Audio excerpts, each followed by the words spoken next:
What is up, everybody? This is Recap Rewind. I am J-Lag, and I'm here with NB. And we're going to do something different today. This is called our Weekly Rewind. So this is a little series that we want to start in between shows and kind of cover off things on a weekly basis. We're going to do television shows, a little bit of music up in there. A little bit of film. Maybe critiques. some movies. Ooh, I watched some movies this weekend, too. What you gonna watch? So we don't want to get too in-depth with all of these. We kind of just want to, because we always have these conversations offline, so I feel like it'll be more fun to kind of let you guys hear what we're watching right now and what's actually like really piquing our interest. Exactly. Because there's still really, really good shows out there right now that we necessarily aren't covering in the podcast as a podcast series. That being said, we're kind of not ahead of a lot of these shows. Like, we're kind of in the middle of seasons, which is probably the reason why we're doing something like this. But if there's anything that you guys hear that's upcoming or that we hear that's upcoming, like, tweet us about it at recap_rewind, and we'll check it out and see if we can add it to like a part of our series. Like a lot of those shows that we're watching right now. Like our weekly series podcast. Yeah, like our Riverdale. Yes. Game of Thrones. Yes, because this is all just kind of like lumped up together, and we're just kind of checking in after the long weekend and just wanted to talk about some shows because MB gave me a lot of homework to do this weekend, and I tried to get as much as I could done. So we'll get into the first little bit of it, and this part of the topic is Song of the Week. Song of the Week? Let's do Song of the Week. Yeah.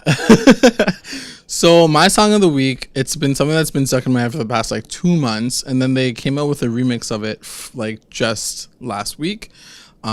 It's Run Up by Major Lazer, but it's the Afro Smash version. I know it's sounds pretty lame, but it's like a faster, more like Afro. And we can't play it for you guys because obviously there's copyright issues there. So just go check it out. Yeah, check it out. It's a good song. It's been stuck in my head for the last couple of days. I think I'm gonna choose Song of the Week. I'm gonna choose Ariana Grande, Leave Me Lonely. Yeah. Just because of all the shit that happened last night. Yeah. And I think what really affected me was as an artist, she's getting up there to sing her music, to share her music with all her fans, some feel good music too. And honestly, now she's gonna be really fucked up. I don't mean to say it in that way, but I feel like it's gonna really hit her. I'm sure it's already hit her. How could you ever get back on a stage like that and not have that fear? And I hope that's something she breaks through. So my Song of the Week kind of goes to her. I feel so, of course, for the families and the people that were there. But obviously for her as an artist, that space should be such a safe space and a loving space. And I produce this music, let's turn up and have fun. And for someone to come in and so really ruin it's just that whole experience for her and the families. And her album is really on point. And I really hope this doesn't change her thing as an artist, because it I don't know, it could very well. And she does have some amazing stuff out there in terms of some really heartfelt pieces. I think she's a great ballad singer, and I think it's a really, really touching and sad time for everybody. But yeah, it's a good track. That's a good track off of Dangerous Woman. That was released just last year. Okay, so let's talk about some television shows. So today we're gonna do, just to recap what we're gonna do today, we're gonna talk about The Handmaid's Tale. Amazing. Yes. And then we're gonna do the Dear White People, which is on Netflix. And then the last one we'll do Kimmy Schmidt. We're not done all these seasons yet. We're sort of just starting it out. So just kind of previewing what's the tea, I guess, for each of these, and so let's start. Let's start up. So, Dear White People first. So let's do the Dear White People first. So, instead of watching the 4th episode of Handmaid's Tale, I watched the 2nd episode. Or I got through maybe 10 minutes of the 2nd episode of Dear White People. This morning. And it is a fantastic show. I really, really, really, really, really like it. What's the one word that you would like? Refreshing, I think, is the first word that comes to my mind. And very, I don't know what it is. I think since this whole post-Trump election win kind of thing, a show like this kind of coming out of the woodwork, I know this has probably been produced before she even got elected, so it's really cool to see a show that's really, really current, really on the nail, on the head with current racial topics, but not just the basic, you know, like black power versus white power like storyline. Watching the second episode has kind of given me a preview as to, I'm assuming, what the rest of the episode or the show is going to kind of go in, and it's essentially breaking down character to character. Yeah. In a way, right? Episode, is that right? Yeah. So NB's kind of gone a little bit farther than I have. Yeah. I honestly want to go back and rewatch. Like when I'm done this season, I want to go back and rewatch it because I feel like it's a show where they place little hints and little things, and if you miss it, you might, you know, so things happen in parallel, right? And then they like go back and watch you like from watch them again. Perspectives, exactly, which is really cool too. I love that. Yeah. I just think it's a really real show. I'm sitting there and watching it, and I'm like, holy shit! Like this is our generation. Like these are the people that we probably be friends with, and like the things that they talk about is so relevant and so real. Yeah. And I don't know. I guess like I'm a white person. Yeah. Right. So some of the things that they show as an example, I'm like, holy cow! Like I could never see it in that light, but it's so real. Like I don't want to say what it was. Yeah. Because it'll spoil it, but I'm like, oh damn! Like that's so true. Right. Right. And I love a show that can make me do that. Yeah. Like that can make me see it like super in that way. Super thought-provoking and like spin the kind of conversation. And it's, you know what? I think it's a real show and there's no bullshit. Yeah. There's no, like even how you were mentioning, you're like, remember how you were like, but she's such a like the main character. She's such a like pretty she's girl. Like a light, like, she's like a light skin. Yeah. I'm like, just wait. Because they're going to address that too. That's I mean, that's the first thing that I said to NB was like, after watching the first episode, she asked me how everything was. And I was like, I like it a lot, but I don't know how I feel about the main character or the supposed main character who's like the person who starts this radio show called Dear White People. How she's like this beautiful, like light skinned, and she even calls herself like biracial. So she's not like full black, but like you also remember that there's like this range, this like rainbow within the culture that needs to be addressed as well. So yeah, I guess it does get addressed at some point in time. It's a really good show.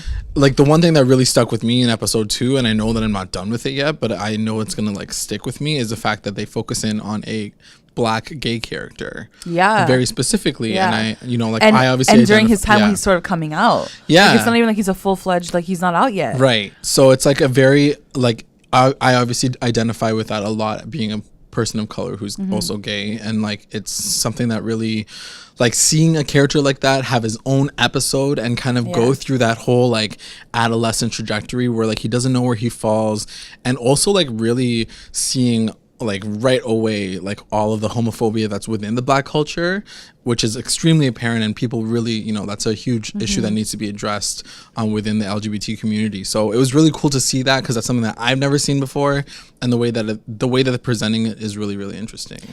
I also like the fact that they're in college. Yeah. Like it's not like a high school television show. Yeah, like we've seen high school enough. Yeah. Where like we've had that world. Yeah. The college world is really different. And they're also kind of in an Ivy League school. Yeah. So it's a little like the context is a bit different too, right? Right.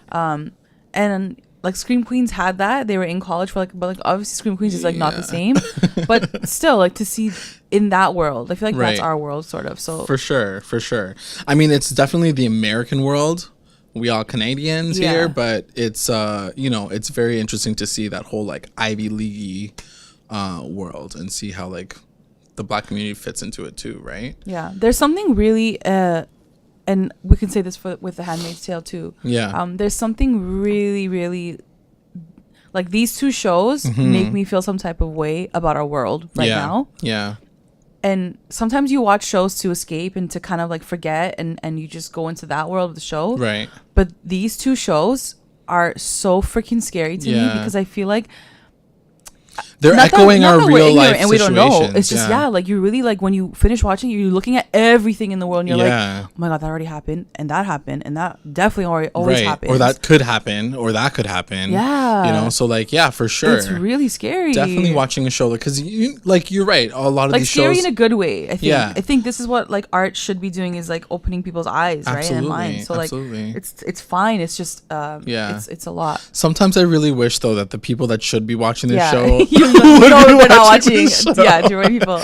You know, it's almost like an echo chamber in that regard. Like, you know, we end up watching these shows which we know that we resonate with us because we're really political, or, you know, we see this particular mindset when it comes to like seeing the world in a certain way. But, you know, we shouldn't be watching these shows. We should be like telling people who are ignorant to watch these shows, you know, or who don't understand to watch these shows. So it's super telling. Like, I wish, you know, they played The Handmaid's Tale for free at the front of like Washington DC. Like, you know, I think it would be nice to really have a story like that told, because I think it's extremely poignant. So are we gonna move on to that next? Yeah, and actually that's a good segue. Yeah, because this is what's so amazing about The Handmaid's Tale. It's an old story, Margaret Atwood, 1985. Like, this has been a long time coming. Yeah. When you read the book, you put the book down, and that's it. When you see the visuals of this show, oh my God, like, I'm like blown away. I'm scared. I'm really scared for our world right now, especially after what happened last night. Like, when you see everything happen so visually, like, and honestly, like, the way the show is shot, it's insanely beautiful. It is so well shot.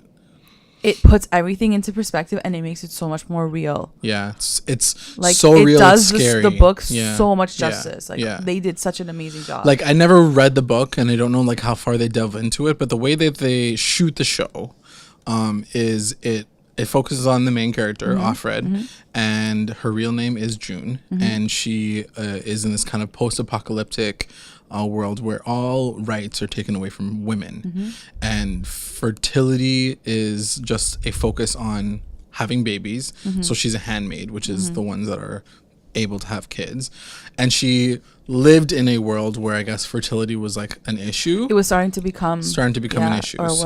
Which, you know what, that blows my mind too. In that time in 1985, Margaret Atwood was sitting at a freaking table and was talking about issues of birth control and how that might affect like our, you know, reproductive like system, like in the next 40-50 years.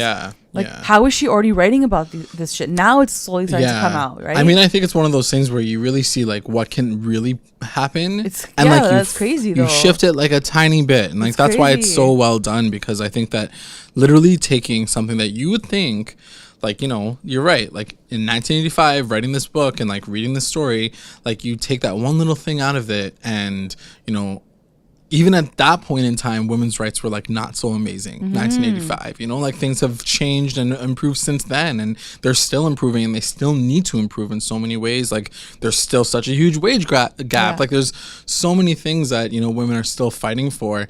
And I mean, right now, they're currently fighting for the reproductive rights in the States. So there are so many things that are so true and honest right now, but it really does come to show. And they say this a few times in the show, like, it happened like slowly.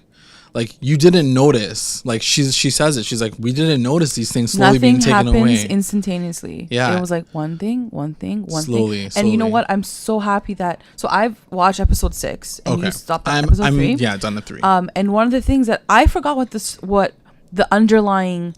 Like, the way the world works, I forgot how that happened in the book because it's been so long. Yeah. So they did an amazing job with breaking that down slowly and explaining how all this shit started. Yeah. And I cannot wait for you to get to that point. Right. Because it's freaking scary. Because they do the flashbacks, which is what... the flashbacks. So I'm not sure what they did in the book, but the way that they do it in the show is really, really well done, because they show her in a current world. They show her, like, you know... like having like friends today. With dinner. Yeah, it's like today, like 2017. Yeah. So it's really, really scary to think that like in an instant, you know, like because they had that. Your job, you know what I mean? Like you had that martial world. Law. You had that life where like you had your freedom, you had your credit cards, you had all that stuff. Yeah. So you know what that life is. Yeah. And now everything gets stripped away from you. And it's really trippy because I didn't really know what the premise was. I had known that this was in a Margaret Atwood book. This is just me like not really knowing my Canadian literature at all. But you know, seeing all the posters and stuff, you see like these like old school the hats, like, this old school garb that they're wearing, and you're like, oh, is it like a pioneer movie or a television show? And then you realize like, no, this is like this is like currently happening. Yeah. You know, like they make it seem like it's like happening in the far future, you know, which is so scary. I do think her past in her flashbacks is still ahead of us right now. Sure. I think it's a little ahead. Right. But I mean, it could be. 100%. It looks exactly the same. And if you notice, like during the flashbacks, they play really current music too. Yeah. Like the music that they chose during those scenes, I'm like, I listen to this music. They play like Peaches while she's running, you know, like there's all these like, for sure, like current artists. Yeah. I don't know. I keep saying freaky because it is freaky to me. It's really freaky. Totally. So it's and definitely it makes you question, like when you get to episode 6, you see sort of how the world was like set up and why it was set up. Yeah. And so now I'm starting to think, I'm like, but that kind of does make sense a little bit. Yeah. Like, I can see why. Yeah. But that's a freaky thought that I can see why. That and then you you can, see like, shit like understand. Ariana Grande fucking stadiums blowing up. Yeah. And you wonder why like this story like was created. You're like, do we have to live in that type of world to like protect ourselves? Right. It really makes you question a lot. Yeah, for sure. Really Absolutely. And I think it helps. And it's like what you were saying earlier. It's like I think art is meant to like be thought provoking. It's supposed to be a way for people to watch a show and like think that it's just like something that's like really, really like lame, or not lame, but like something just like easy to watch. But now it's like you got to sit down and listen and watch what's happening at the perfect time. Yeah, like honestly, to be real, if this happened during Obama's time, it probably wouldn't have like felt the same. It wouldn't have. Like to see like even this come when Trump and like all this shit's happening in the White House, like you're like, oh my god, they're gonna get overthrown. Like who knows what could happen? Everything is just so like and to see unstable. like and to see the whole thing with like the protests, like the protest scene really got me because I was like, oh, my mom was like, honestly, she still talks about it. She's like, I can't get that image out of my head of like just opening fire and just opening like, fire and ripping shooting everyone. People, like, it's insane. It's really scary, and it's really because we're going through that now, and like you know, it's something that is now in North America, you know what I mean? When it was happening in Europe, when it was happening, you know, France is always the ones to like are big on protests and fighting for the rights, but like now that it's like on like North American soil, it's really, really scary, and like it's just over the border for us. So, you know, it's like proud to be Canadian, but also like what the fuck is happening right now? It's interesting how did you hear when she was like, she's like my off Glenn? Yeah, like Alexis Bledell's character. Yeah. She was like, my family ran away to Canada, but I couldn't go. Right, yeah. So she's like, they had Canadian passports. So even in the book, I don't remember, maybe like our fans can like tell us this, but I don't remember in the book. I feel like in the book, it was the whole world. Yeah. It wasn't just like the country. Oh, I see. I feel like they did that in this show to sort of like stress too that like it's happening in the States. Whereas like it seems like Canada's like the safe zone right now. Right. Which I would agree with. I mean, would totally agree with 100%. It makes it feel more real. Like yeah, definitely. And I think Canada is known in a lot of shows and different like worlds that are shown. Canada's always known as a safe haven because in many ways, like we're extremely progressive in so many regards, right? Thankfully, I mean, for now. You know, it's really fucking scary. Both shows definitely take a watch. We just got real on the real right now. Woo! Oh, this is really heavy for the morning. But yeah. Anyway. But I still want to keep talking about Handmaid's Tale, like in our next weekly like podcast, and let's do it. And like once you catch up, it'll be a good conversation to have. Yeah. Look, we don't want to spoil it for you guys. We don't want you guys to listen and like we ruin it, but at the same time, we sort of do want to dissect a little bit. So we're giving you guys a week to catch up. There's 6 episodes. Probably the 7th is dropping like tonight. So let's try to get to 6. Tomorrow. Yeah. And then we'll go from there. Yeah. How about we do it that way? Let us know what you guys think once again. Or you just skip over the Handmaid's Tale section of the podcast. Yeah. Now this is not the Handmaid's Tale. Now you're exiting the Handmaid's Tale section. Okay. We're moving on to the last show. One of our favorite shows ever is back. Can you guys guess what it is? Oh my gosh. I think we already talked about it. Unbreakable. Yeah, Kimmy Schmidt. Yeah. Kimmy Schmidt. Oh my gosh. I am so... You were so excited. Like, he was like 2 weeks ago, he's like, Kimmy's coming. I'm like, okay. Then I went on vacation. Then I came back. I'm like, Kimmy's coming still. Yeah, so I'm obviously very, very excited about this show. It just dropped on Friday, and it's so Tina Fey. Yeah, like it makes me so freaking happy. I was like, dude, it's so Tina. Like, there's so many things in it that just make me like, she references herself. She references like old jokes that she put into 30 Rock, which I love. I don't think it's lazy writing at all. I think it's like super adorable. Amazing. No, they're so smart. Yeah, I mean, considering the 2 heavy ass shows that we're watching, seriously, on top of this is like a good way. And like that's why I was telling NB, like I couldn't get through like all of Handmaid's Tale because it is a very heavy show. It is. So watching a little bit of Kimmy Schmidt here and there was like a really good way to break it. Like with Handmaid's Tale, my mom and me started it last week. Yeah. The first one, the second one the next night. I left early to go to sleep. She watched, I think, the next 4 back to back because I couldn't mentally do it. I was like, this is too much for me right now. I can't go to sleep right after. I watched like 5 episodes. I mean, it is gripping. I needed to break it. Like it's gripping television. At the same time, it totally is. I just couldn't like. Yeah, it's heavy. I'm like, I wanted to break it up a bit. For sure. But once you pass like 3, I think you're gonna want to like just finish it up. Oh God. Is that what you did? You're already done. Yeah, 5 and 6 I finished like back to back. I couldn't stop. Cool. But yeah, so Kimmy Schmidt was like a lighthearted, funny. Titus is back. I love my man. He's episode so cute. 2, like Titus goes lemonade, which is they had like released that promo in the summer, like the lemonade promo, and we were like dying of laughter. Yeah, but it was like legit the whole episode. The entire episode was Beyonce's lemonade, like with the chapter names. Titus's. Yeah, exactly. And it was a really great episode too. I haven't finished any it's like we always talk about with this particular show, like we want to slow it down because we're not going to get it for another year. Yeah. So I'm already like I think at episode 5 or 6, which is really scary, but you know, like I'm probably going to rewatch it. I'm going to watch it again for sure. It's a great way to look at the world in a way that's like still real but still not that dark. Oh no, it's not real at all. it's so exaggerated. Yeah, there's an episode. But it's so amazing. Yeah, I mean the writing is still really, really real. There's an episode that I just watched, where it's called like Kimmy Becomes a Feminist. Did you watch that episode yet? What happens in it again? She goes to college. Yes. Okay. Yeah. And it's really, really cool because they're kind of poking fun, but also like making the realization of this like new Gen X or the new millennial kind of like millennials in college. Does she see Zan? Yeah, she sees Zan.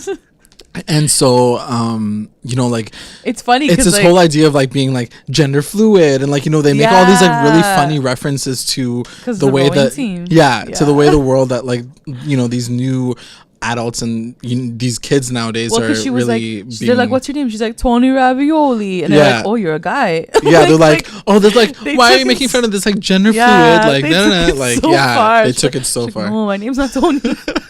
It's very so to me like it still hits those like political points right now because a lot of people are like really sensitive about that kind of stuff right now, but it pokes fun at it because I think it's like one of those things where like when you really take a step back, guys, really when I'm talking about Handmaid's Tale and like fucking people like losing their rights, and then we're talking about like gender identity labels, like it's two different conversations, you know. So it's good that they're poking fun at something that's like a little bit more nominal, and then you know there's still shows like The Handmaid's Tale and you need it in your life, Dear White People, to like have that real conversation about like really, really heavy shit where people are like fucking dying and like you know losing their rights. Like I think that's a little bit more important.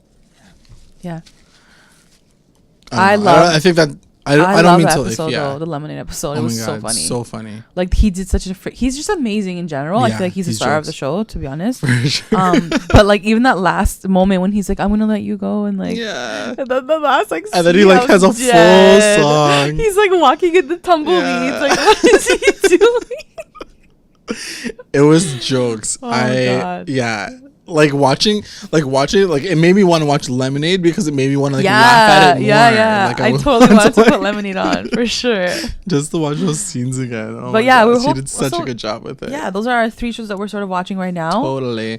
I mean, there's quite a few others. We'll definitely like cover them off in different episodes, but we wanted to kind of like leave it off at like 3 top ones. Check those out, guys, if you haven't already. And we'll catch up with you next week. But in terms of like other things that we can really talk about before we end off the show, we can talk about some hot topics. Hot topic of the week. Hot topics, hot gossip. Do you got anything for me? Dude, I don't even know what my hot topic is. I got honestly, my hot topic would be freaking watch Handmaid's Tale. Yeah. I'm sorry. I'm just gonna say that. You need especially as a woman, like I think everyone needs to watch Handmaid's Tale. Yeah.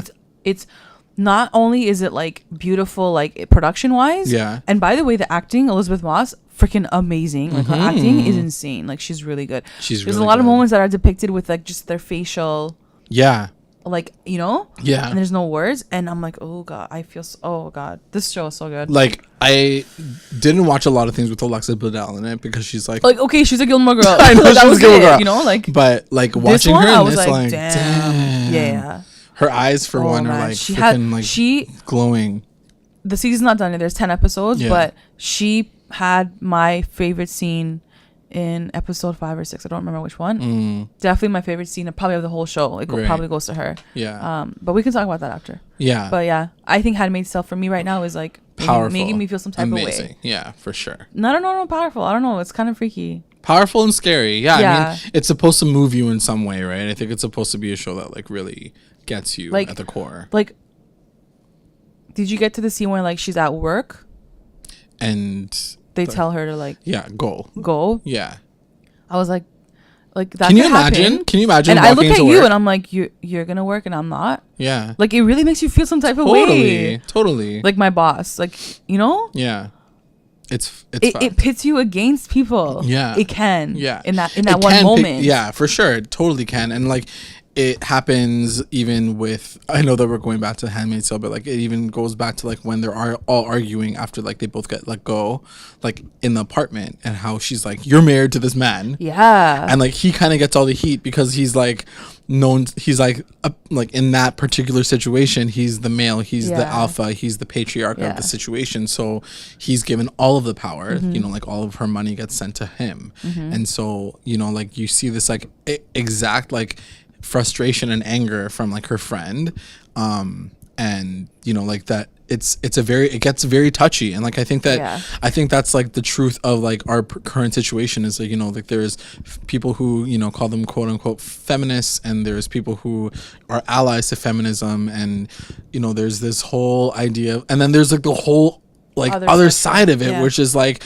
women should be submissive and women have to be like this, and like, you know, I've got to follow your rules. And you know, it's scary because usually you would say like, it's 2017, y'all, get it together. You can't even say that anymore. No, because I feel like things are going backwards. Things are getting even worse right now. So it's like, yo, I don't even know where I want to jump to right now because it's like really fucked up right now. Yeah.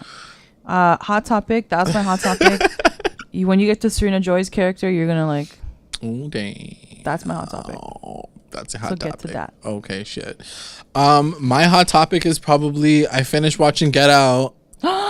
I watched that. So oh my god, Def watched that movie because that movie is really really good. Oh my god, we waited a long time to watch it, but it was really good. It was really really well done. I really I could see some people being like, what a stupid movie. Yeah, this literally will never happen. Yeah, but no, just watch it for that sake of being entertained and like, oh my god, I think it was twisted. It was really like, I think for me actually, I would say that it was a little hyped up, like based on like how many people were like, watch this movie, it's so good. So when I finally watched it, I was like, it's good, but it wasn't like mind. But I don't think my eyes left the screen the entire time. Yeah, it's super engaging, and considering the concept and like what they did with it, it's a very simple set. Like, you know, like it all kind of takes place in a house. So it's really cool that they kind of like mind fuck you, and the music is really really well done. Like, good job for Jordan Peele. You know, it's funny because I think that because I knew that it was done by Jordan Peele, who normally does Key and Peele, which is a comedy show, I was almost watching it with like the lens of like a dark comedy, which is kind of weird. I think maybe it is a little bit. I think one of the things that I was like imagining was like, he wrote this as a skit, and then he was like, what if I made this into a feature-length movie, like in a horror feature-length movie? Yeah. And I was like, oh, yeah, I can totally see him like have made that change, because sometimes like you want to talk about something political, like especially when it comes to like skits and stuff, like comedy skits. But then he probably was like, you know what, let me take this one and like make it dark, even darker, and like turn it into something like real and horror style. So one question, did you suspect what was happening? Girl? Ooh, the girlfriend? Was that like a big shock to you at the end? A little bit, because she played it real good. Yeah, she played it really good. But at the same time, I was like, at the same time, it was really good. At the same time, I was like, there's no way that she doesn't know about this. because it's her family. Yeah, but unless they totally kept her out of the dark. I still believed her. Yeah, and even when he saw the pictures of her, I was like, maybe that was her life before. Oh no! As soon as that was, I was like, oh god, oh god. Yeah. Yeah, it was really freaky. It's really good though. Definitely watch it. She was still pretending. Yeah. Because remember when she was like, I'm looking for my keys. I can't find my keys. I was like, and then she's like, shing, shing, yeah. It was really, really good. Watch it, guys. Oh Marnie, you're so crazy. Jeff's like, my brother was like, she looks so familiar, and I was like, she's from Girls. Like you've seen like one episode. Chill. Yeah, so that's my hot topic. That's our hot topic. That's our episode. We sort of just kind of want to quickly do like a weekly rewind. Mm-hmm. And we hope you guys liked it. I don't know. Let us know what you guys think and what shows you guys want us to cover off. Yeah, we have a few cylinders up our sleeve that we want to cover off for like next week or whatever, but we'll kind of take it as it goes. I think I want to like open up the hot topics a little bit more. Let us know what you guys think about the format. Like I really want like all and every type of feedback for this first episode, and then we can like take it from there. Thanks guys. Bye.